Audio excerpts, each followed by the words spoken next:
Welcome to the Knowledge Entrepreneurs Show, where we celebrate the innovators driving change in the education industry.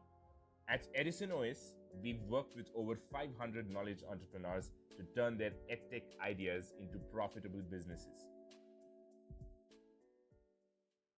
Hi, Vishal. Good morning. Welcome to the Knowledge Entrepreneurs Show. Thank you so much for taking time out to be here with me today. Good morning, Jagmohan, and I'm really happy to be here. Let's get started. Great. Vishal, right now you are into sales. Basically, you're helping company with their sales, and you're also helping sales team by coaching them, how to go about sales. But Right. Before we get there, if you can walk us through your journey up until the point you decided that you're going to be helping others with sales. What led you to that path? Okay, so I need to go back a few years, right? So Sure. I started working way back in the 90s, in 93. Right. I graduated from IIT Roorkee in 93, went into manufacturing, data steel, and then I went to the US, stayed for 5 years in the US. My wife is my partner from engineering, so I went to US together.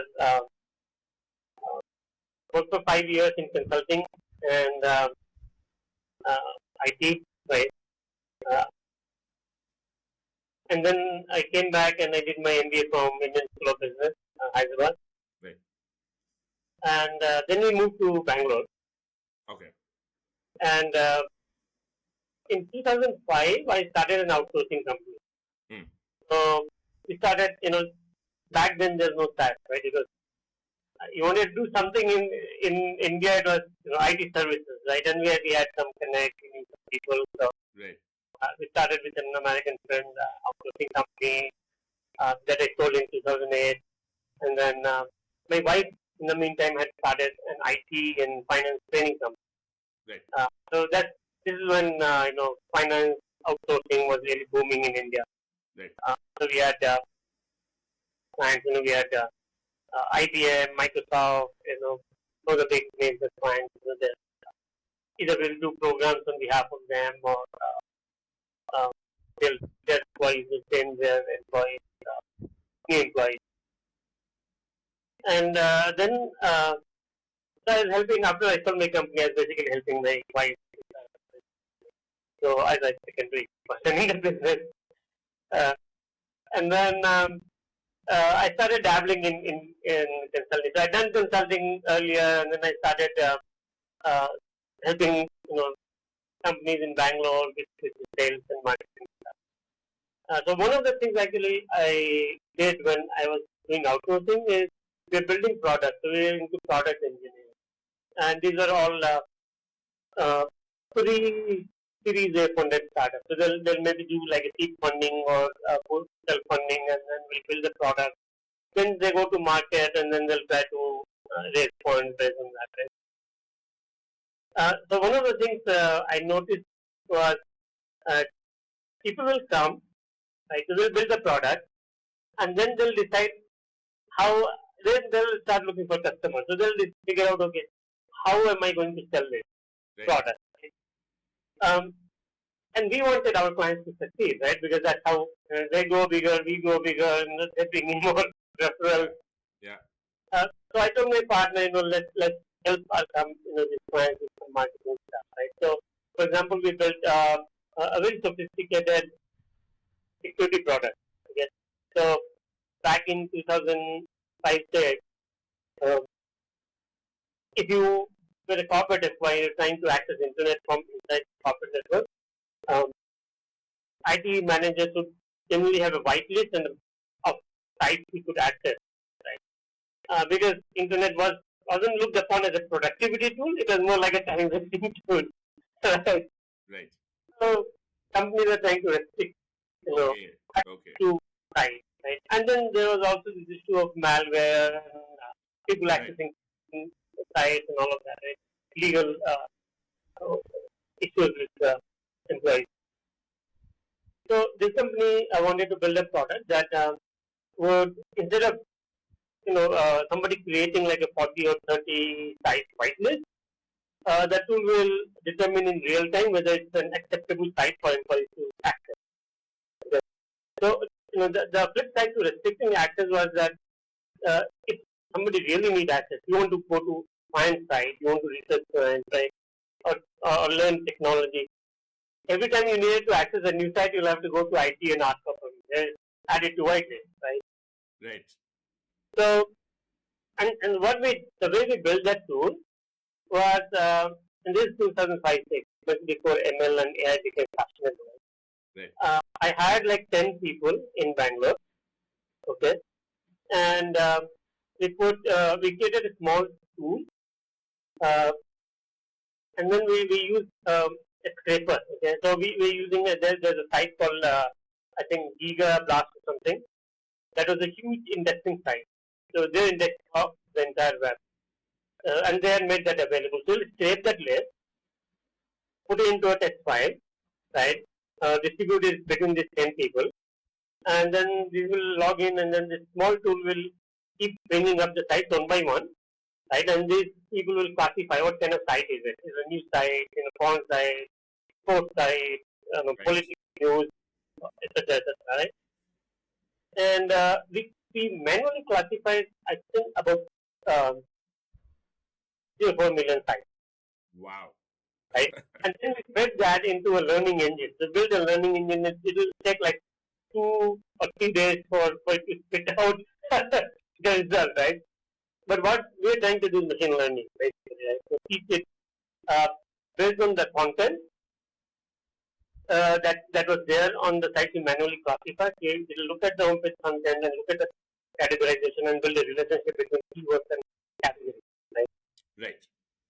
So it basically became in real time. It could decide whether it's a type that's permitted or not based on the category, right? But when these guys were going to sell, the company said, why do I need it? I have my whitelist, right? And then I can manually add and do all of that. We got all the sites that are we know which sites are bad, or we know which sites are good.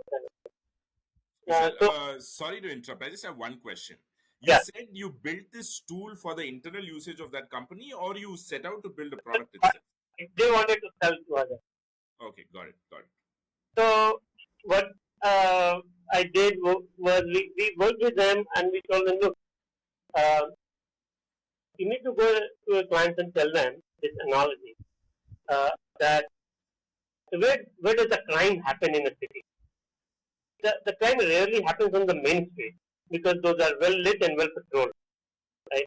Crime happens on the bylanes and side streets because those are not well lit, they're not patrolled, right? So what you have is the main street. The main street is what you have in your system. What we are doing is helping you patrol and light up those side streets. So it's going to protect your company, it's going to protect your network and your employees, right? Right. So then people could start seeing the value. That why do I need these millions of? Why should I worry about these millions of sites? Because these millions of sites, you don't know which are good or because nobody knows about them, and this could be bad, right? So our tool will in real time tell you if it's good or bad and block people, right? So that was like one exercise we did with the client. So I started to get more into helping them with marketing and sales side of things. Right. So after I came out of the company, I was helping my wife again with sales mostly. One of the programs we did was Microsoft had just launched Azure. So when it entered India, it started Azure in India. They had a program called BizSpark. BizSpark, yeah. Right, for startups. So they wanted startups to use Azure and build the product in Azure, right? So my wife's company got a contract from Microsoft to do these workshops for startups. So we did workshops in Bangalore, Hyderabad, Chennai, I think about 8 or 10 different cities, Coimbatore, right? Pitching them on this park and so I was doing a lot of this, and then companies started asking me. A lot of people will come and ask me, I need help with sales. So I started doing that on the side. And then my wife sold her company in 2016 and 17 beginning. And then I said, okay, now there is no business for me to work on.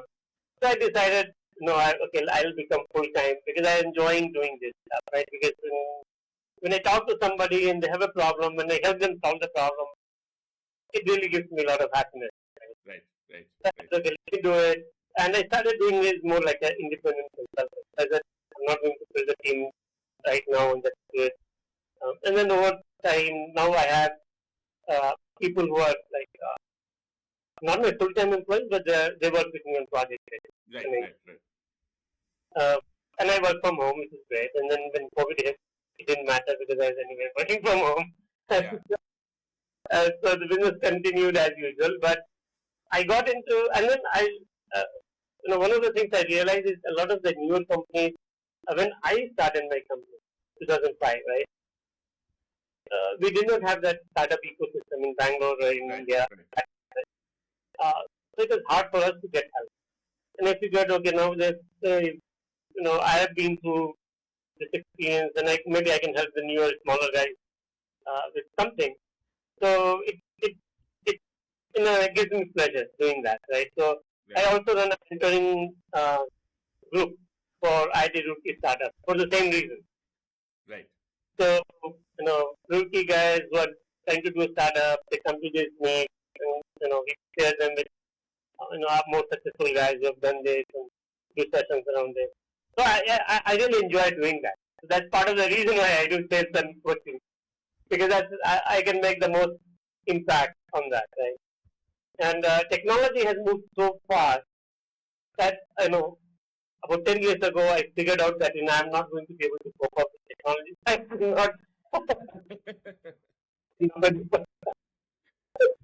That is smart because you need to know your strengths and weaknesses, right? To what you want to do, and also what you really, apart from strengths and weaknesses, I think it is what you want to do, and if you do not want to do something, you don't want to do something.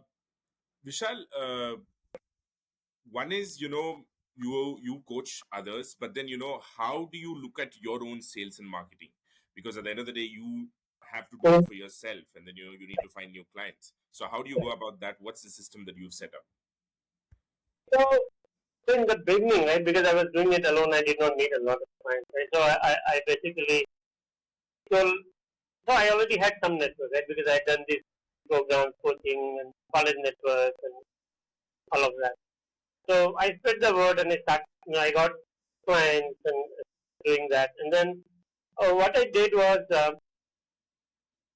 on LinkedIn, right? I started making very targeted connections. So I wasn't very active in terms of posting, but I was connecting with people who thought either in sales or were running the kind of businesses I could help, which is mostly B2B tech companies. Right? I made a lot of connections with people like that, and it was more like one-on-one.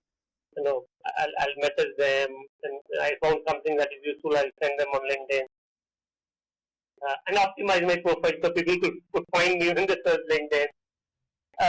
So for the first 3-4 years, I didn't really do anything, to be honest. Right. In terms of actively going out and selling. Right. Because I was getting enough lead that I had to turn people away. Right. Because there's only so much time for me in it. So that is when I said, okay, let me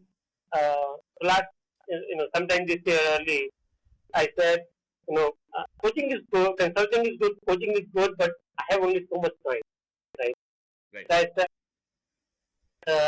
I can let me start building a course around sales. So I'm working on doing that. Oh, great. Okay. I've done a lot of courses earlier as well. So I built programs for Manipal Global, Edureka, Loyola Institute of Business Academy, Viva in Chennai, the digital marketing and sales program. So I've done another college in Tamil Nadu, a large group of colleges, and developed a program for them. So I've done that, and I've taken sessions with companies, but I haven't I have not done it like a organized manner, like I build a course and I put it out. So I'm trying to do that now. Right. I was doing that, and I was doing sales coaching. So it was not like a program you could buy off the shelf. You come to me, say, I'm setting up a sales team.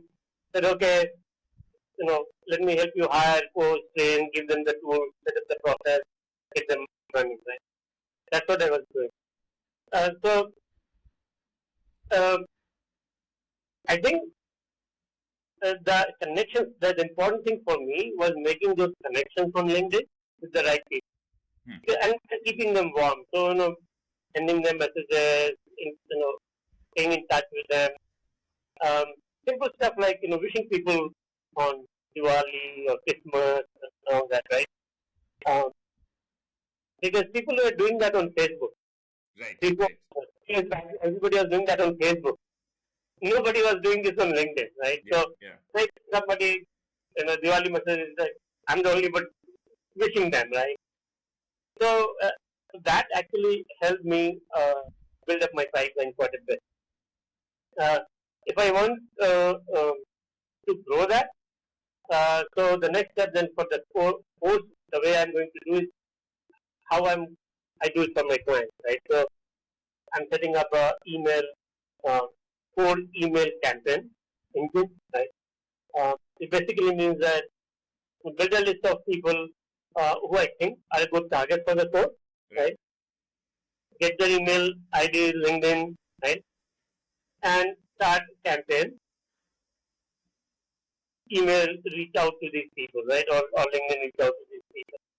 Uh, and also on both LinkedIn and email, right? Right. And then also be maybe a little bit more active on LinkedIn in terms of posting stuff and that. Um, but that's the engine that I would set up for myself. So what I'm doing for clients is that, set up Replicate the same thing for yourself. for myself. Right. Got it. Vishal, But that's yeah, please. important because uh, uh, what I'm doing as a consultant or as a coach is not scalable. Right. So I don't need a dedicated engine. Like my network is enough for me to show that.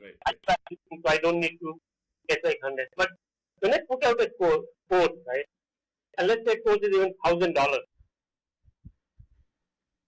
a person is not going to pay me $1,000 every month because it is not as bad, right? Correct. So if I want to do 10,000 in sales, I need to get 10 new people every month in that course, Right. right?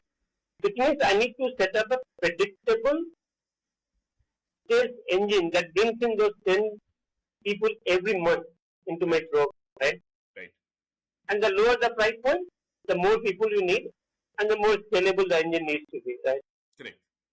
So if you're a coach, right, you have a program and you are trying to do this, you absolutely have to have a very predictable and scalable sales engine.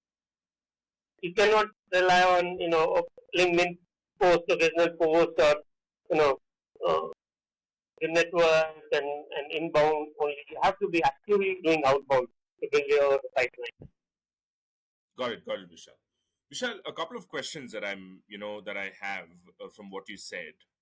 One is related to pricing, and another is related to building a predictable thing. Now, let's get back to pricing in a bit. But let me, let's say you said, let's forget the $1,000 and Yeah. the $10,000 number. Let's forget that. Let's take the number 10. You need 10 clients, irrespective of how much you've priced it. Let's take 10 clients you need every month. You need to onboard. You need somebody to buy it.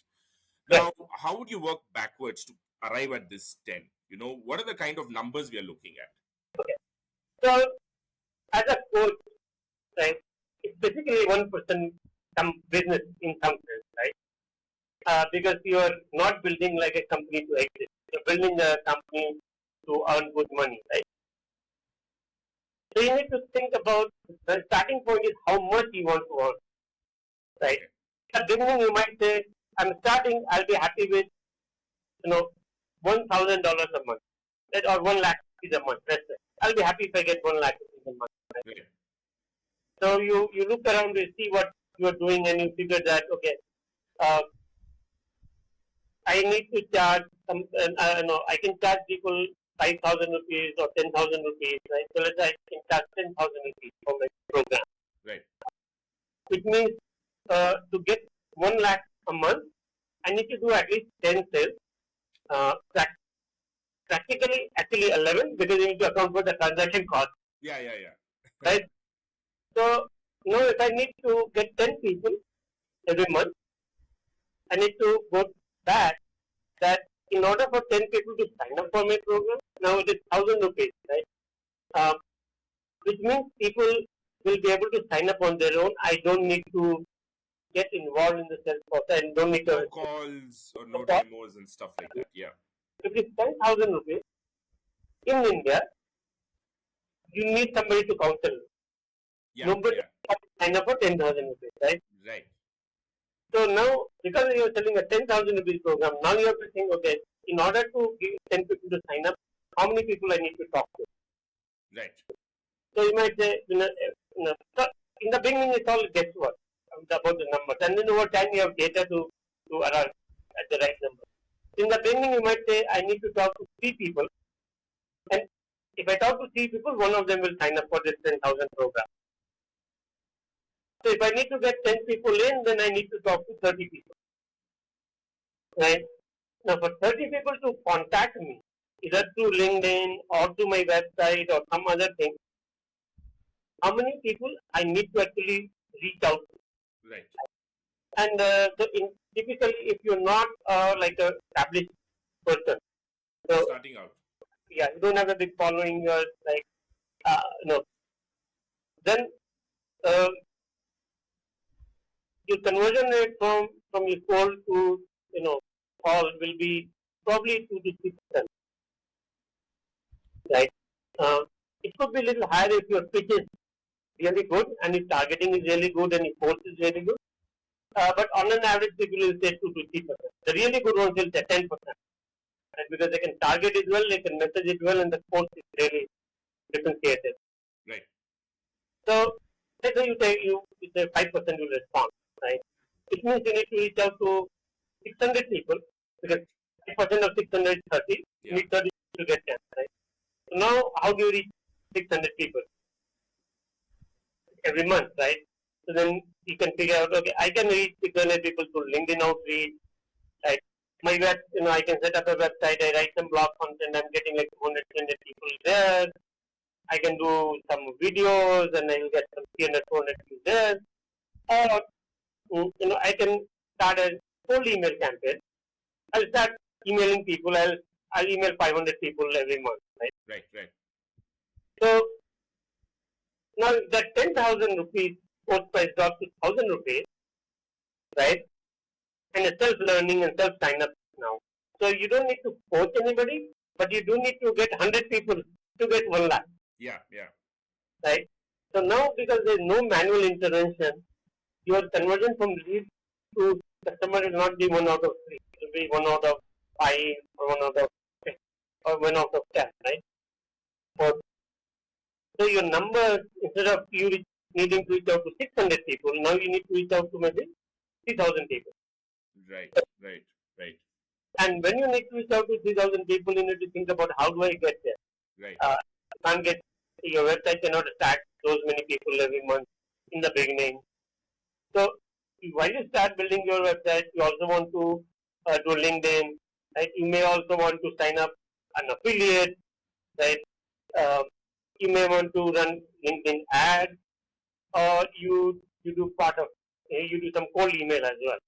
Right. So you need to, depending on where your price point is, how much you want to earn, to get the number. Then once you have the number, then you need to figure out how do I get to this number, because the lower the price point, the larger the number, and the harder it becomes for you to reach that number without having a solid social media and website or YouTube. So either you need a big YouTube presence or LinkedIn or a really good blog that is bringing a lot of info. Because if you want to reach 5,000 people a month, you can't do that through cold email also. Right. How will you build that 5,000 list every month? Yeah. Right? So you have to have then people coming to site, opting into your email chat, funnel and all that. But you need to rely a lot more on inbound. But if your price point is higher, then anyway you need to talk to people, right, to close. And that is where then one-on-one, cold email or LinkedIn outreach becomes important because you need to get people, the few people you need to get, but you need to get more targeted people, right? So that's why it becomes very important. Got it. Vishal, I also saw that, your expertise also lies a lot in the US market, right? Right, And US market is obviously lucrative for uh, any country to work from. I mean, if your target audience are from the US, right, it means less effort and more money for the same kind of effort. right. Now, you said when you were going to create the course, I don't know if you said it like ballpark or you really have that number. $1,000 is what you said. Mm. Now, how do you arrive at pricing effectively? You know, in such a way that you do not want to price your product in a way that you need like 6,000 people to reach out to. At the Right, same time, you want to be on the premium segment, but you also don't go crazy. So right. what's the science behind pricing your courses right? So there are two, three things that go into. So you can always look at others who are doing the course, right? But that's one way to look at it. Now, that's good to look at, but I don't want to be influenced by that, Right, because if I'm a copycat, yes, I need to look at that. right, If I'm different, then I need to come up with my own stuff, right? So I look at that a little bit, but then I say, okay, I look at competition more from the point of view, how do I stand out, right? And uh, then I go to, okay, so for me, my target audience is going to be companies, either startup or businesses that have say between a million, they're doing a million, maybe million and a half in revenue today, and they got their some connections, is that serendipity, not do it, organized sales. A couple of $1 million, you want to go to $8 or $10 million in sales in the next right, 2 years, right? right, You need a sales engine. So I look at, okay, what is the value my thing will add? So let's take the simplest example, IT services. If my course helps you land one deal a quarter, right? That one deal, if you get two engineers, you have two engineer things, right? So each developer is $4,000 a month, roughly $50,000 a year. A 2% deal is like $100,000 a year, right? If I get to four of these in a year, that's $400,000. right. So if I give you, my thing is helping you get to $400,000. Can I, Mm. can I ask you for 1% of that? You'll probably happy Right, right, right, right, right. to that 4,000, That's right? $4,000. Yeah, yeah, So, but again, I mean, in the beginning you may not pay me $4,000, right? yeah, yeah. I will do is I price the course at 4,000, but then I will give you a discount, like a launch discount or something, right? Or I will say, okay, you pay me, $1,000 now, $1,000 after a month, right? So I stagger it out, right? So you don't feel like, okay, yeah, no, I have to give 4,000 and then wait for a year to get it done. Just spread it out, right? Right, So I can come up with those kind of things, but this is how I will typically price, is what I am doing, how does it affect my user, my customer? What value delivering, and therefore how do I capture part of that? What is a reasonable thing to expect? Because the way I look at it, if I'm giving you, cold email templates to use, I'm giving you the operating plan, I'm giving you, all the cold calling scripts, I'm giving you all the CRM setups and everything, right? Sales process. That would, if you were to hire an experienced person to do this for you, that guy will charge you 2 lakh rupees a month right, as an experienced, right? right, And so, and you take 3 months of the time or her time in setting this up, that's like 5-6 lakh rupees. Yes. right. So, so that's how I look at it, right? Got it, But got it. it's a simple thing, right? I'm teaching somebody, let's say, how to build backlinks for SEO. That's my goal, right? There's a lot of competition is much harder for me to quantify its value, so then I have to think a little differently. Huh, Right? huh. And there, what I see people making mistakes in many of these things is it's a very dynamic field. So what works for SEO today may not work quarter from now, a year from now. So instead of charging people, say $100 for the course, if you charge people $20 a month, right, or $30 a month, and the reason you're giving them continuously, keeping them up to date, Right. right, and you throw in some sessions, some other things, so you can convert a low value one-time sale into a low value recurring sale, which over period will bring you a lot more Lot more. and make your life a lot easier. Got it, Vishal. Great. Vishal, and let's say, going back to the $4,000 example, and then you launch it, you give a discount, let's say you sell it at $1,000. Right. Still not a service, it's a course, right? The course. What is the messaging like? Because communicating to them, this whole thing, you're not going to do it through your campaigns. You know what? You're going to get a $400,000, you pay me 1%. That's not the way you're going to communicate, right? Right. How do you translate that into a marketing messaging? When you're making a landing page or something. Okay. So there are multiple parts to that. Right? So one is the hook. Okay. So hook is what you put in like email subject line that gets them to open, Right. or you put in ad or LinkedIn message. So what gets their attention, right? The second page is the opening page. Which is in the email, you can write 3-4 sentences or such. And then finally is the closing piece, which is on the landing page. Right. Or you get on the call and what message you are giving. Right? They have to break it up into 3 steps. The final step, if I get on call with somebody or bring somebody to my landing page, that is where I go into the value part. So, it will help you this much. You think it is expensive? Let me show you why it is not expensive. Right? So I will start with this will help you. So last year my clients closed $2 million in sales. Right? Right. Now I have a calculator. How much do you think you can close? What is your average project size you want? Right? And I'll give options $25,000, $50,000, $100,000. See options. You select one. Right? How many? My course will help you close one dealer quarter, so 4 deals in a year. So how much is the value in the whole year? Now you selected $25,000, it gets to 100,000. You selected 100, it gives you 400, right? But the beauty here is when you ask people what is the ideal size of your project, what deal size you want to close, people always pick the highest. And if I give you 3 options, 25, 50, and Jagmohan, what is the deal size you ideally want to close? The ideally was 100,000, right? Yeah. You select 100,000, then it's a $400,000. Very rarely will somebody pay 25,000, right? And it's okay, $4,000. You'll typically, if you had to have a sales team or hire somebody in commission and everything, it's going to cost this much. $4,000 is 1% of that, right? Right. So you don't have to pay me that right now. Just pay me $1,000 and get started, and then you pay me $1,000 for the next 3 quarters. I just close more deals. The guy think, okay, this sounds more reasonable, right? Right.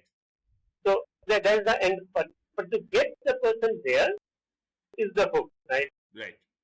And the hook has to be credible and interesting. Right? If I put in the hook, get $400,000 in new business every year from the US, it sounds appealing, but it doesn't sound very credible. Correct. Yeah. So the hook has to be learn how my client got $2 million last year. Right. $2 million in new sales last year from the client. Right? So it is on 2 things. Aspiration, I want to do this much, and then inquisitiveness. So I want to know how somebody did, right? Right. So then somebody goes deeper again. Then they say, I last year we did A, B, C, and goes this. You want to learn more? So this is how I do it. Then I bring them to the next step, which is where I explain, okay, how I do it, and now you can do it. So each step is warming up for the next, right? It is like when you get in a phone call, so you set up an appointment with somebody, let's say a demo, right? That's demo. So what is the objective of the email that you send to or message you send to set up the call? The objective is just to set up the meeting. Right. Then I ask people, okay, what is the objective of the demo? Right. So the objective of the demo is to demonstrate the product. But there's the wrong way to look at it. Yeah. The objective of the demo is to get the person to the next meeting, which is discussing commercial. Right. Right. So don't try to demo the product. Get the person to agree to the next meeting and figure out why will the person agree to the next meeting. Right? When you do that, you will not go into actually demonstrating the product. You will go into demonstrating how the product gives the person value. The person gets excited to go to the next meeting. Right? The same logic is here. The ad headline or the email subject line. Right? That goal is to get the person to read the next line, which is open the email or read the next line in the ad. Right. So the goal of the next line is to get the person to visit your site. Correct. Go to the landing page. That landing page job is to get the person to do whatever you want the person to do. Right. So you have to break this up into this sequence, right, and try different things. So you have to try 3-4 different messages. The thing will work and see how it goes. A/B test, and then you zero down on one that works best. Got it, Vishal. It takes some effort to get to what will eventually work, but this is a structure I would follow. Right. And Vishal, a while back you spoke about there are two reasons you build a company. One is to grow your company and then, have it for a long time. And one is, looking at it from an exit point of view. Right. What changes for a company, and do people really start building companies with a mindset of exiting, selling? If so, how do they go about building that company? Yeah, so because I'm involved in this mentoring for network, and I've been involved in initially so many startups. Right.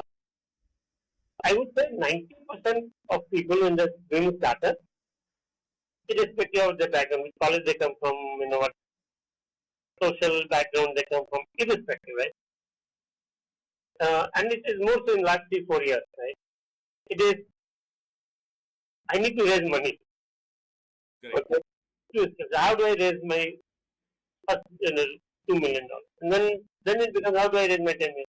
People are chasing that valuation and raising money, right? Because they think that if I raise money, I'm succeeded, right? But and then they see all these deals happening. So Microsoft acquired somebody or Google acquired somebody, right? So everybody is thinking, the goal of building a startup is to raise money and exit. Because you make money and, the press writes about you and, everybody calls you for this podcast and, events and all that. Because it's glamorous, right? Right. If you don't raise money, and you build a $2 million business, right, a year, you're making very 16 crores a year. It's a hell lot of money. Yes. You get to keep everything of it, and you can distribute it whatever way you want, right? And you are doing it every year, right? So that's like getting an IPL contract, right? That's like being, Sam Curran, right? 15 crores, right? So, but that is not grand. Nobody is going to write about it. Right. So the mindset for the exit is totally different. It is driven by the glamour and the exposure associated with it, right? And that oftentimes that leads people down the wrong path. Right. Because we are thinking, if I want to exit, then I start thinking, okay, what do I need to do to exit? Which is how do I fit into some ecosystem where my value will go up, right? But if you want to, if you focus on building value for the customer, right, then it is about whether you raise money or didn't raise the money, right? If you focus on just building value for the customer, Right. then the money will come. The money is a byproduct of job well done. So if you're doing your job well with your customers, the money will come, the customers will come, and when the money and customers come, somebody will also want to acquire you, right? So people uh, start thinking, and it's very much, we have, created this hype around, unicorns and scalability and all of that. So everybody wants to build a scalable business. Right. You don't need to, not everybody needs to build a scalable business or is cut out to build it. Because of the pressure, uh, the psychological stress, the mental pressure you go through is enormous. Right? Somebody gives you money, that guy is going to sit on your head all everywhere. Yeah. Not everybody can take that pressure. Right. On the other hand, a lot of people don't want to build skill because they think, I'm happy doing what I'm doing. Right?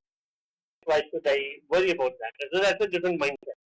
Right. And well, business that is going slowly, steadily, and bringing in good money, and you're happy, right? Right. So neither is right or wrong. It's a lot about what you want to do and what suits your personality, right? And then finally, what kind of business you are in. Right? So if you, but the mindset, I feel, right?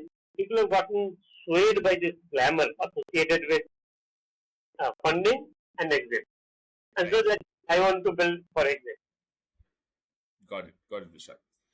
Vishal, especially in the business where you teach people something, where you help people something, it is a kind of service that you can convert it into a course as well. Right. Right. Right. Now, what is the primary difference, from different aspects of continuing as a coach? How should a person think? Now, for example, you'll have your reasons. Why do you want to stop coaching and convert that coaching into a course and then, scale it or automate it? Right. What are the good reasons that people should transition from here to here? So, I think everybody in the beginning should try to do coaching consulting. If you are a professional, you have some skill, because then you are talking to your customers, right? You understand your points, and you do things that solve the problem. So you learn that roped up what customer wants and how do you sell it. Right. Then, because it is high involvement, it's going to be more expensive also.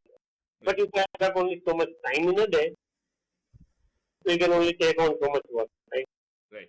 There comes a time, right? After maybe for some people it will happen in 3 months, some people it will happen in 3 years, right? Right.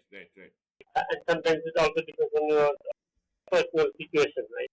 Right. When you want to actually grow more, but you have traded time for money, and there's only so much time, right? So when and it has to come from within, that you want to grow it beyond. Don't do it just because everybody else is doing. I'm also doing it, because some people really like this interaction, where they're meeting people, talking to people, and getting then making something automated and it's selling on its own, and then you are because the role changes. Right. I'm more into delivery and working with people. Once I put up a course and it's automated, it's selling, then I'm doing a lot of marketing, a lot of administrative stuff, dealing with technology, payment gateway issues, customer service. A lot of things some people do not visualize, right? Right. So if you are okay with that stuff, taking up your time, because even if you hire people, virtual assistants, whatever, you still got to oversee them. You still need to stay on top of that, right? Right. So you are going to be spending time on that, whatever time. And which means you are not going to be talking to your customers for that much time in terms of coaching and so on, right? So if you are okay with that and you want to scale, then you have to agree with all the other things that come with it, right? Then you choose to scale, right? But the key thing people have to understand is what you sell in person for, 1 lakh a month will probably sell for 1,000 or 2,000 or 10,000 per person when you package it as a self-learning program, right? Right. Even if you do like a cohort, because you're limiting your time, right? And is the other side who's putting more effort. You made one-time effort to create it, and the person is learning. So more effort from the other side to understand it, right? Right. And follow. So don't go in expecting that I'm 1 lakh charging, I'll charge 1 lakh on the package. It will not happen. Right. Right. Right? Because it is like manufacturing analogy, right? Because now you are making it into mass product, Right. and then the mass product, even if it is like very custom made mass product, it is still it can't be that expensive. So you have to first want to change, and B, have to be open and acceptable of everything else that comes with it, right? Got it. Then you go into that. Got it, Vishal. Vishal, and then there is, when you have a course or when you coach something, no, of course, so far it's established that if you're coaching, if you're offering a service, you don't need that much of a reach out. Correct. You can achieve that with, let's say, you don't even have to reach 600 people, Correct. because there's only so many clients that you can take in, Right. and probably you can do that with the help of the network you've built. Right. Now, when it comes to selling courses, reaching out to people, there are two ways. One is organic and one is paid. Right. How do people decide whether they need to start off organic, or people who have a lot of money to spend, should they directly go into paid, or is it not about the money, is it about other things? It's a very good question. I see a lot of people burning money on paid without realizing how it works, right? Okay. So to think of paid advertising like fuel that you can pour on a fire. So if you have a small fire and you put gallon of kerosene on it or petrol on it, it will Correct. become big, right? But for the fuel to work, there has to be some fire somewhere. There has to be some fire, right? So that initial fire you have to create. And what do I mean by that fire is, you have to understand who is your customer, Right.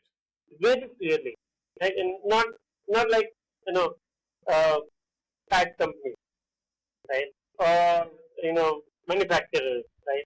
You have to be very precise of tax companies that make software, marketing software, and sell into India or US, right? That have between that have less than $1 million or more than $1 million in sales, right? Who have a VP of marketing, who don't have a VP of marketing. That basically indicates us that if you look for things that identify that IT, they have to be very specific about the IT. Right? So for my course, for example, right, so I'll say IT services companies that have between million to 5 million in sales, but nobody is telling me what is their sales. Right? So I have to impute it from other data, right? So I will look for, if a company in India is working out of India, right? If you have 25 people, Right. billable resources, right? You're probably billing, that everybody is billable to $100,000 a month at Right. $4,000. So you're doing 1.2 million in a year. Right. Look for companies that have 30, 35 people at the minimum, right? And maybe around 150, 200 at the top end, right? IT services companies, right, that have been growing very flat. That look at LinkedIn Sales Navigator, the employee headcount growth. 30, 35, here they are adding 3, 4, 5 people. That tells me they are not growing. Right. Done something right, but they're not growing. Right. Right. So that is how I would go about finding the right candidate. Then comes the pitch. Why are they buying it? And what in the pitch actually excites people? Because remember, the ad doesn't allow you to talk to people. Correct. Correct. Correct. Headline and the sub-headline and the imagery to decide they want to engage with you. Right. You have to be very clear about why people are finding, what is the value they are seeing, right? Once you are clear with those two, then you go to the ad part. Right? So the first two you have to hustle. You have to contact people you know, right? You have to do some cold outreach on LinkedIn or email or your network and ask people for references. When somebody says yes, you interview, you basically talk to them in detail and figure out, right? Right. Doing coaching already, then you already probably know your target audience and the reasons they are buying. So it's easier for you to then do this thing. But if you, I'll always say that when you go from coaching to a coach is much more focused than coaching. Right. Right. Right. Right? Uh, so you still should figure out why people will buy this. Right? What is the value? What is the, you might think, I can think of 5 reasons why people should buy my course. But what is that one thing that is the door opener that will really push people in? And then the other put support. Right? Right. Once I know that, then I go the ad route. Then I start saying, when I have a file and I know exactly who to reach out, what to tell them, so they'll buy. Otherwise, what will happen is you'll burn money, reaching out to wrong people with the wrong message. It doesn't convert, and you'll start thinking, I lost 10,000, I burned 50,000 rupees, 1 lakh rupees, nobody signed up, I'm not getting returns, it doesn't work. And then you will not go back to it ever again. And you have burnt the capital you had to grow the business, right? Got it. If you had figured that thing out and then for that 1 lakh, you would have got 10 lakh in new business. Totally. That analogy that you gave about adding fuel to fire that is ads is like, very, very, very understandable. It's easily relatable also. Because a lot of people have told, it is better to go organic first and then go, but, probably nobody has dove deep into the topic why you should do that. And now you spoke about your IT services. Yeah. No, it is organic. I'm saying it is hustle. Right. It is outbound. It is inorganic, where you are actually reaching out to people and saying, hey, this is what I'm doing. Correct. Organic is when people reach out to you. So that will take time to build up. You have to do blog or YouTube and all of that. But what I'm saying is initially you have to do this hustle to understand and figure out. Then you start doing everything around that. Got it. Now, when it comes to, offering any services, like, you spoke about IT services, and then based on those IT services, you're going to create a course based on that, right? Now, and you also said that it's better to get into consulting and services before you convert something into a course, because you've got so much more experience, conversation, and stuff like that, which will add so much more value to the course. Right. Now, we discussed broad numbers when it comes to selling courses. Now, when it comes to offering coaching services or any other services for the US audience, right, what does the number look like, Vishal? Like, let's say, for example, if there is a service that I'm looking to offer at $1,000 a month, which is not much from a service point of view, because when you can sell courses itself for $1,000, let's say you're offering something $1,000 a month with an aim of $10,000 a month. What do the numbers look like? Okay. So, first of all, if you are a coach, right, if you're doing coaching or consulting, breaking in the US market initially is hard unless you know people there, because it's hard for them to trust. Americans think they are the best at everything, right? So, sorry, Vishal, can you please repeat that? You said, getting trust from US people is hard because that's one thing. Especially as a consultant or coach, right? Right. The American will think, why should I go to an Indian, let us say, right, to get this service, consulting advice or service. Why should I not do it locally? in the US, right? You have to figure out why someone will come to you. Sometimes it could be price, but that is not sustainable. Uh, you have to play on some angle that they won't get in the US, right? Price is definitely something, right? So if somebody had someone like me in the US, they'll pay $10,000 a month. They'll pay. Uh, they had an Indian, so the guy will be happy doing $3,000, $4,000 a month, right? Because Wow. you get five customers, you are making $20,000. They're pretty happy in Bangalore, but Very happy. so you will do that, right? And that's definitely a lever available to you. But uh, you need to be very clear also about what exactly you are offering, right? Right. And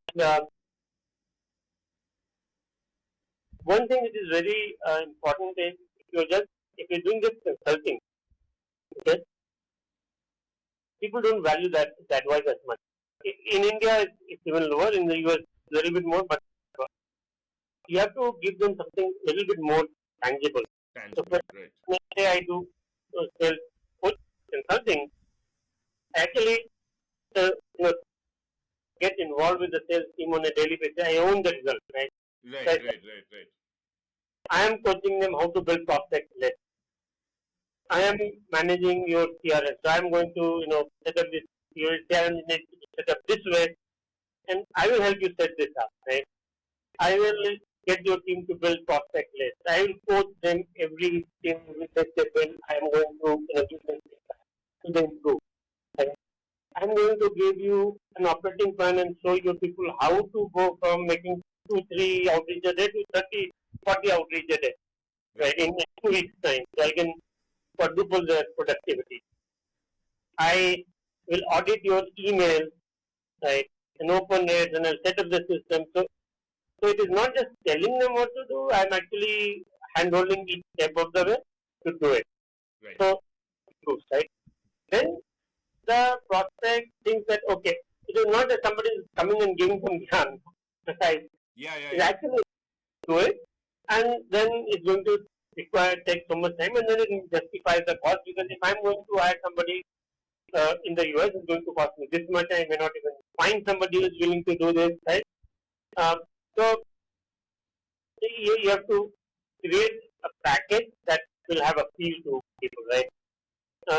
And while I'm saying that you cheaper, but don't underprice yourself, right? So if you say that I'll do full time with you, and I'm going to charge you $4,000, the American is saying $4,000 means $25 an hour means that's the developer cost, and I'm hiring that to run my sales, right? Teach me sales should be much higher, right? So I'll charge you $4,000 and I'll give you 10 hours a week. So now it is okay. So you have to do the balance between the price and the value of what you're trying to sell. Never underprice yourself. Because underpricing is not just devalues you. The other guy starts thinking, I don't know if the guy is good enough. Right. Why is he coming for that? Vishal, you said it's easy to break into US market, right? Right, sitting in India, being an Indian and stuff like that. So what are the best practices to even, how long would it take? What are the things that you should do? I'm not talking about selling courses. I'm talking about selling what you teach in courses as a service. Okay, so as a consulting service or coaching service, right? See the good and the bad with the US market. And I'll contrast it with India, right? Right. So when it comes to this kind of high involvement thing, right? People want to go through references. Right. Rarely will the whole thing will work. Right? People need to understand and references will work. Right? We don't trust others easily in India because of our history of the Americans on the other hand are more open to accepting a new solution, new person, and they're much more open to investing on process, tools, people, coaching, training, and that's why you see this huge, like for example, personal development market in the US, coaching market. You don't see that level of market in India, even though we have more people, Right. because we don't invest so much on these things, right? So Americans are generally spending more on that, and they're open to it. Um, what they want is uh, you have to be very clear about what you're delivering the value. They will pay for the value, right? And and they love a bargain. So if they say, okay, I can get 10 skill for 4,000 compared to 10,000 a year, they'll come with you. Right. So what you have to do is you have to do this targeted connection, like what I did. So I can tell you from my experience. So uh, if you know people, stay in touch. So find out people who you should connect with, who could be either your prospect or who could be an influencer, right? To start connecting with those people, start engaging with those people, right? Start sharing. You don't really have to write to be very active on LinkedIn. What you have to do is, as you come across an article, Right. some some some good stuff that you think will make sense, share it with them. On LinkedIn, you just say, hey, I came across this stuff. I thought you'll like it, and maybe add one or two sentences on your side, summarizing what it is, right? Right. So what you're trying to do is stay on top of mind recall, and also build this practice perception. So Vishal reads a lot. He follows Gartner and Forrester, and he's getting all this stuff, and so he's really in the into the thing, right? Right. So then uh, don't don't do like a hard pitch, at least in the beginning, right? And once they are being you start seeing some. You do it with 100 people, you'll see traction with 20, 30 of them, right? And if you are aggressive about getting, you can then pitch. If you're passive, like you are happy with getting 4, 5 of them, that will come naturally. Right. You want 10, 15, you then, once you have engaged and you're seeing some value, some person going get them on a call, right, to discuss things and start then pitching them, right? Got it. Got it. That's how you would do. Uh, because this is not something that needs to scale, Yeah. Yeah. so you don't need to do any like sales engine kind of thing. You can do more one-on-one kind of thing, but if you want to like, build as an individual, it is fine. Now you want to build a company around this Company. think about sales engine. Of course. Of course. No. No. No. Right. I'm specifically asking this question because you said it Right. is better to have done a certain type of coaching or service before you move into your courses, because that Right. adds so much more credibility. Because when you're even selling the course, now when you sell a course, you have so much experience from your back to fall back, Right. like point to, I did so much and this is what I'm teaching in this course. And if somebody is trying to do that, I think it's best for them to start off. And I don't think from the kind of people that I've spoken to, most of them are, one of the reasons they do not want to get into the whole company business is they come into this for the freedom, and they're happy to be solopreneur, and Right. get a decent amount of money to live and travel and stuff like that. So that's where I'm coming from. Right. So then you don't need to have like a formal sales engine, but you need to still be reach out and build a network and engage with people and convert them. And then uh, one of the things I will say, right, is there's a site called Help a Reporter Out in the US. Get a how is a short form, helpareporter.com. Okay. Mm-hmm. If you help a reporter out, the site will show up. Go there, register as a source. Okay. So what happens is in the US, many big and small publications, when they need an expert advisor, suppose I'm writing on a 10 work from home trend, I need to talk to 10 experts. Right? I'll come and post my query on Right. talk to all the registered sources like experts.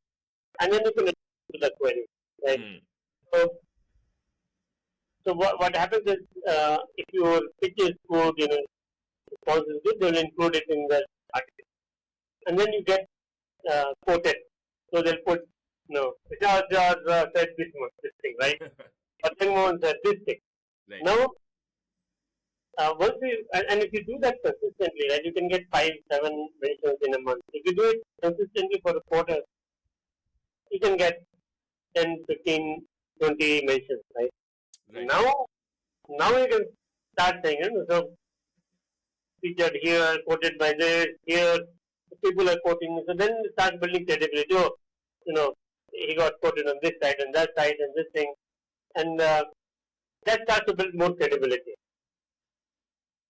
Got it, Vishal.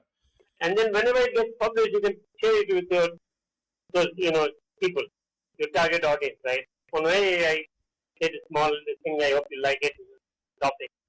People read it and they see your name there, right? Obviously, there may be other people quoted, but you shared it, so the guy will look at your name. This guy is getting quoted here and there, and every month he's like getting quoted 3-4 different places. The guy must be good. Yeah. Right. Yeah. Vishal, thank you. I mean, I think whatever I wanted to understand from you, from a very specific point of view, you've given a in-depth picture of how things work with very specific examples. In your journey, you must have you while you built skills, did you read any books that left a profound impact on you? Would you wish to recommend something? So the best sales book I wrote, and it is read, right? And it is not actually a sales book. I think every salesperson should read it. Okay. And it just changes the perspective, especially if you have not done sales in the past. Like you have not been a salesman. You have done sales, but you're not a salesman. Yeah. Book is written by a guy called Frank Becher. Okay. It was written in early 1900. Okay. I think the book title is How I Raised Myself from Failure to Success, something like that. Okay. By a guy called Frank Becher. Frank? Becher. Petcher, I think is the spelling. Give me 1 second. I'll just pull it up on Amazon and give you. I think I found it. How I Raised Myself from Failure to Success in Selling. It was written in 1947. Right. So the book was published in 1947, but he wrote it a little bit earlier, and it discusses the person's journey Right. To the 20s and 30s. Okay. So this guy started in insurance sales, and he was a failure all along. He tried in baseball and a failure everywhere, right? Right. He figured out that, and I think it occurred to him while relating it to baseball. The only way to score run is to hit the ball, right? Right. If you are not hitting the ball, there's no way you can score the runs, right? So in sales, the only way to get sales is to actually talk to a prospect, right? Correct. And the more prospects you talk to, the higher the odds that someone from that will convert into a customer, right? Right. So that's the basic premise of that book, right? But he illustrates it really well to that book. And it really changed my perspective in sales. I used to think in the beginning, I worked in consulting and all of that, Deloitte and KPMG and again business consulting. And it's a very different way of doing things, high value deals. You're not a salesperson, so you're not getting on call and calling people every day. More practice selling, right? But when you start your business, you have to be the active salesperson. Right.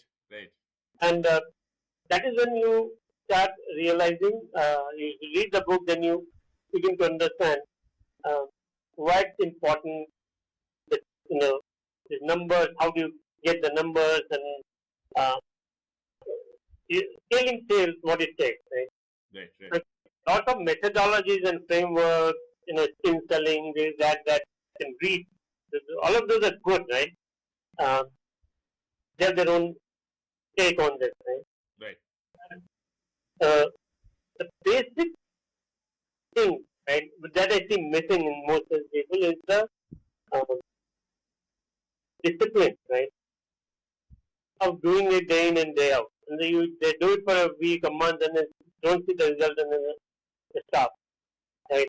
And it's like when you plant a seed, right, today, then you water it, you come back tomorrow, there's nothing there, right? You put some more water, come back day after, nothing there. You don't see anything, right? But below the surface, the seed is absorbing the water, so it's trying to germinate. 4 5 days later, it has germinated but not come out, right? And a week later, small thing comes out. Right, right. Now, if you're not patient and doing it every day consistently, you can't put like one jug of water on the seed in one day and not do it for next 5 days. The seed will die, it will rot, Right. right? Or do water today and not do tomorrow. You have to be consistent with this, right? And then you will see the result. This is like that. There's no rocket science. There's no nothing. You just have to be consistent with your process, your system. Do it every day, Right. consistently, over a period of time, and you will see results. There's nothing, sophisticated or complex about it. The other book I will recommend is Fanatical Prospecting by Jagmohan. And that's again a very hard on the same topic, but Right. again, it's to various case studies and examples he walks you through. Jagmohan is a very famous sales coach in the US. Right. That book is really well written. Okay. Fanatical Prospecting by Jagmohan. Thank you, Vishal. Thank you for that. Vishal, it's been a wonderful time talking with you. Thank you so much for sharing such in-depth information and your knowledge that you've gained over years about whatever you've done. I'm sure the things that I've been trying to explore in this podcast is with respect to people who are trying to create courses, sell them, or people who are teaching. And Right. It has really helped that you yourself are building a course. So I think I've reached out to you in the right time. I Right. would love to get back on a podcast with you once you've launched the course. Sure. I'm sure if you can share your experience with that, I think that itself will be amazing. Yeah, we'll do that. So once I do that, I will definitely get on and do another session. Thank you so much, Vishal. Pleasure. It's very nice talking to you. And yeah, people watch it and maybe they'll learn something from it. I'm sure. Yeah.